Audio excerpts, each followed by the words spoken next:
Hello, welcome. My name is Caroline Hill. I'm Editor-in-Chief of Legal IT Insider, and I'm joined today by Daniel Lewis, VP and GM of Practical Guidance and Analytical at LexisNexis. Hi, Daniel. Hi, how are you? Yeah, I'm good, thank you. Forgive me reading your title. It was pretty obvious, wasn't it? It's really good of you to join us. So we're here to talk about market standards, which is the new product launched by LexisNexis just this week. Today's date is the 9th of October when we're having this conversation. So Lexis has launched market standards in practical guidance, and it aggregates and visualizes the data from publicly filed transactions to enable attorneys to make more educated decisions on future deals. I didn't read that bit. So I have written about it, but I think it'd be really great for you to talk to me more about. I've got lots of questions, but tell us more, because I just obviously did just read that out from. Tell us more about what's currently available within market standards for attorneys. Yeah, and maybe actually let me just start with practical guidance to help. Yeah, that would be great, actually. So, practical guidance is all about helping attorneys quickly start and complete legal tasks using instructions, example documents, checklists, clauses, that sort of thing. So as we thought about what the changing nature of practice looks like today, particularly accelerated by COVID, we felt like we really needed to move beyond text only for practical guidance. And so we're building a whole set of tools, and market standards as part of this, around data-driven practical guidance. There's a big opportunity to complement expert knowledge with hard data about what's going on in any given practice area. So we started market standards in the M&A practice area to help M&A attorneys look through all of these publicly filed deals to get deal summaries, compare different deals, drill down to specific terms, and use language from those documents and deals to better negotiate, better draft their own documents. Okay. So it's based on public data. Where do you get the data from? Yeah, so we pulled data from SEC filings, and we actually work with within this Lexis ecosystem with Intelligize, which is a product really geared towards helping attorneys manage SEC reporting and disclosures. So they've got deep expertise in collecting data from the SEC, enriching it, and extracting information from those documents. So we took that same shared foundation of information and said, let's build on top of that data for a whole nother use case, which is helping attorneys draft and negotiate agreements, not with the SEC, but with other counterparties.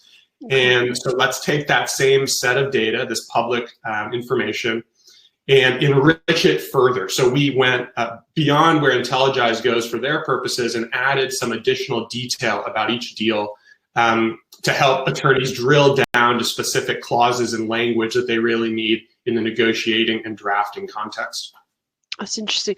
Okay, so similar to what perhaps has been done already in the litigation space, where you get PACER information, but obviously it's like highly imperfect. And so exactly. Is there a big human element to this then, in terms of sorry, Karen. It's a combination, yeah. So we take in these essentially kind of raw information from the public data sets, and some of the information we can extract using technology, using machine learning and algorithms, and some of it we extract using humans. So we have a combined process, and that lets us both extract pretty complex things and identify complex clauses and concepts, even though they may be referred to in different ways in different places, but to also do that with a really high level of accuracy.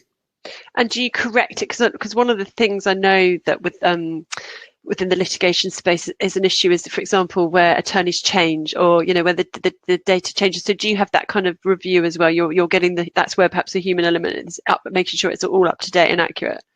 I guess I'm trying to think how that translates across within the deal sector, but presumably there's that need to make sure that it's all right. Yeah, we don't encounter some of those same exact specific issues, but things like identifying companies involved in a transaction. We use resources within the Lexis ecosystem of corporate databases, names of firms, that sort of thing, to identify and match things up appropriately. Okay, and then who's it available to, market standards? Yeah, so it's available to any subscriber of Practical Guidance who has a subscription to the M&A module. So within Practical Guidance, we offer practical guidance about 20 different practice areas, everything from M&A to labor and employment to antitrust and life sciences. So not everybody has a subscription to all of those things, but if you have a subscription to the M&A module, you automatically have access to market standards. Okay. Can you give us a bit more? You've kind of alluded to, so you can really splice and dice this in many different ways, can't you? Can you go into a tiny bit more detail? I know you've obviously said you can look at deal structure, but there's a lot of different ways that you can do deep dives into the analytics, isn't there? Yeah. So I mean, let's just take an example use case that is the kind of use case that we built the tool for. So we heard scenarios like this regularly as we worked with customers to develop the tool. A partner and an associate have a task, and they're working on an asset purchase agreement for a client in the oil and gas sector. And they're trying to find example transactions from the past few years of similar deals so that they can figure out, how much it should be in the escrow account or how long a certain provision should last. So they can come into market standards and use those criteria to filter down through these tens of thousands of transactions and find just the ones that matter to them. So they can say, I just want to see deals between $50 million and $250 million in value. I want to see deals just in the oil and gas sector. I want to just see deals that involved asset purchase agreements. And then I want to narrow down and see, just show me the deals that had this clause about an escrow provision. And we'll help you then visualize that and say, okay, within the 15 deals that you've narrowed down to, 70% have an escrow provision above 4%, that kind of thing. Yeah. It's interesting. Sorry, there's my dog's in the room. It's interesting how this overlaps when they're doing, for example, contract drafting.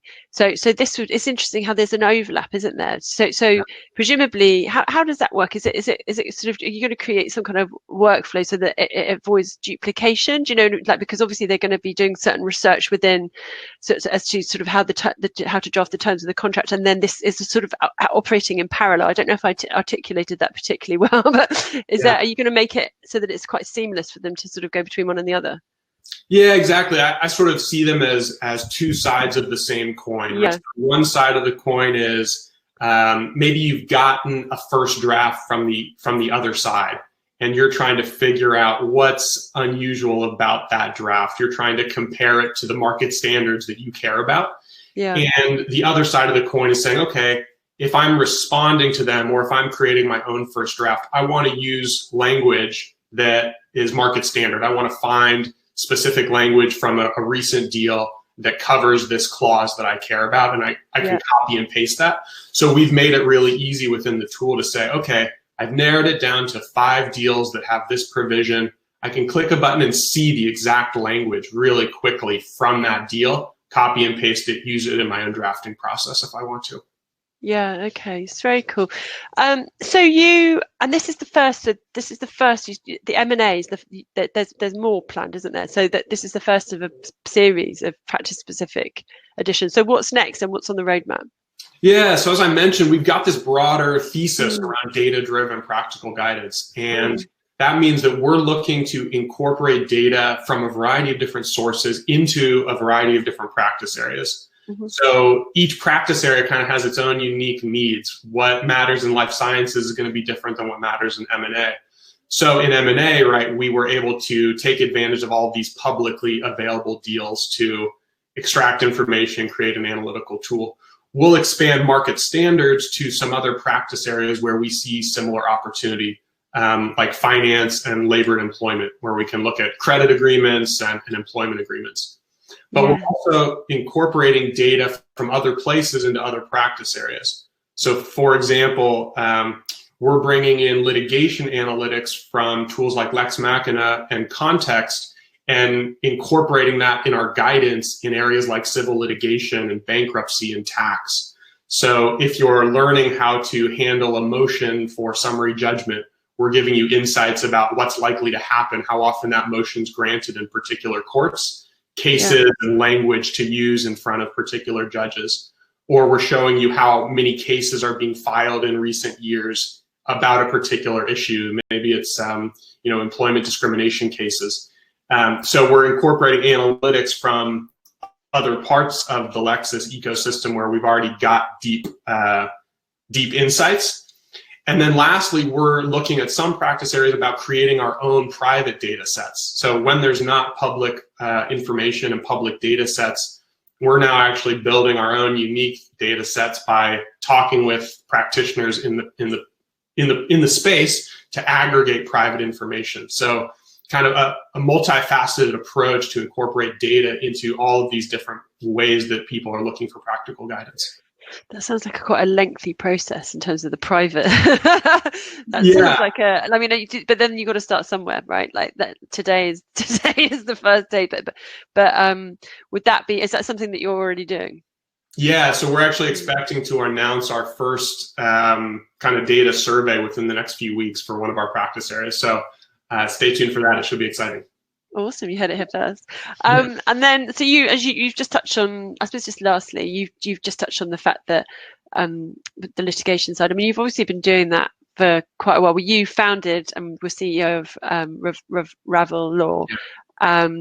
Is this a kind of spin-off of the tech that you've been using for a long time within that? Because I think I've known you more, so I know Lex Machina. I interviewed Josh Becker, who's now obviously he's running for senator, which is cool. So he and obviously we've known you doing this kind of work within the litigation space for quite some time, and I'd say you're definitely leading the field there. Have been leading the field there. So it's this, but this kind of stripping deals in this way is much nearer, isn't it? Yeah. So it's. I'd say it's the same mindset, but slightly different technology that we're using. So that just means like there's so many facets to legal practice. There's not just one approach that works everywhere. But when we take the mindset of saying, look, we believe that there's real value in exposing hard data and looking beyond just an individual's expertise, we see opportunities to do that obviously in the litigation side, but now more and more on the transactional side. So across all of these different practice areas where practical guidance has really become an important category, if you look through traditional practice notes, there's a lot of language around it's common to do XYZ, or traditionally this is the way things are done, or oftentimes things are handled this way. But again, when you think about who's writing that document, it's one expert and they have deep knowledge, but we can supplement that knowledge with a broader survey of underlying facts and provide trends and insights that oftentimes will surprise even experienced practitioners about what's going on in a practice area, just because there's so much knowledge out there. Yes. So, when it comes to an individual data set like this M&A data set, as I mentioned, we're extracting some of the information with technology, some of it with human review.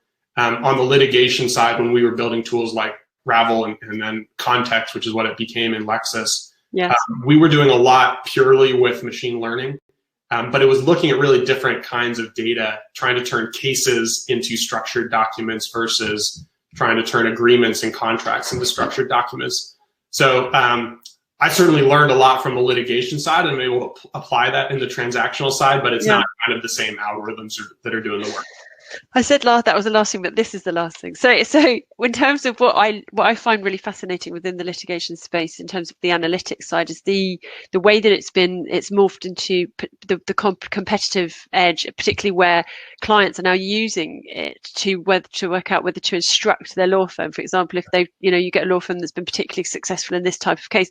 But I'm wondering, I'm just thinking out loud, I'm wondering if, I think this is slightly different, isn't it? Or do you think this could potentially end up being that kind of, having that similar kind of competitive, or perhaps being used by clients in that way?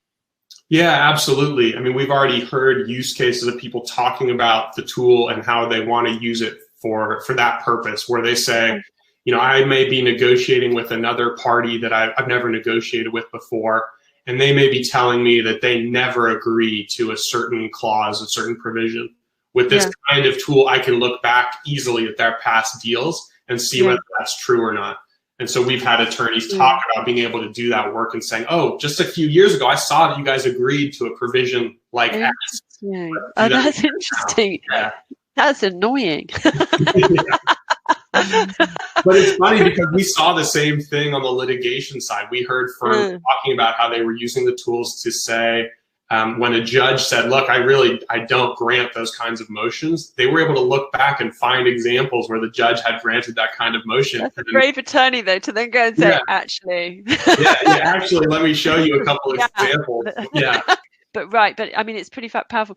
Okay, look, well, thank you. I mean, I'll be sharing this on legaltechnology.com. You're going to send me some screenshots. So if you're listening, take a look at those as well. And I look forward to hearing the next installment. Thanks. Thank you. Thanks. Nice talking to you, Daniel. Bye. Bye.